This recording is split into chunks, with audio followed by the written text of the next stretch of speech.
আমি আজকে মশার সাথে সাক্ষাৎ করছিলাম। আমি তাদেরকে জিজ্ঞাসা করলাম, তোমরা ময়লা পানিতে ডিম পাড়ো কেন? মশা বলল, কারণ ভালো পানিতে ডিম পারলে মানুষ সিদ্ধ করে খেয়ে নিতে পারে। আমি তাদেরকে জিজ্ঞাসা করলাম, মশার কোয়েলে তোমরা মরো না কেন?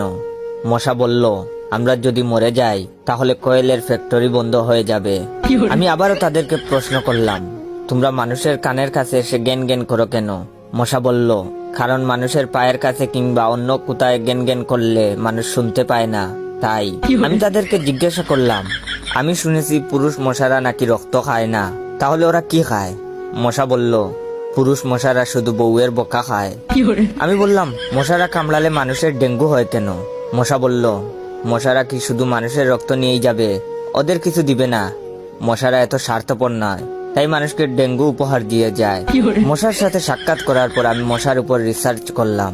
মশা অনেক ধরনের হয়, যেমন পড়তে বসলে যে মশায় কামড়ায় তারা হলো অশিক্ষিত মশা, খেতে বসলে যে মশা কামড়ায় তারা হলো ক্ষুধার্ত মশা, ঘুমানোর পর যে মশা কামড়ায় তারা হলো কাপুরুষ, জেগে থাকা অবস্থায় যে মশা কামড়ায় তারা সাহসী, মশারির মধ্যে যে মশা কামড়ায় তারা হলো অতিরিক্ত শেষরা, মাঝরাতে যে মশা কামড়ায় তারা হলো সিঙ্গেল, টয়লেটে যে মশা কামড়ায় তারা হলো নির্লজ্জ, দিনের বেলা যে মশা কামড়ায় তারা একটা ছোট লোক।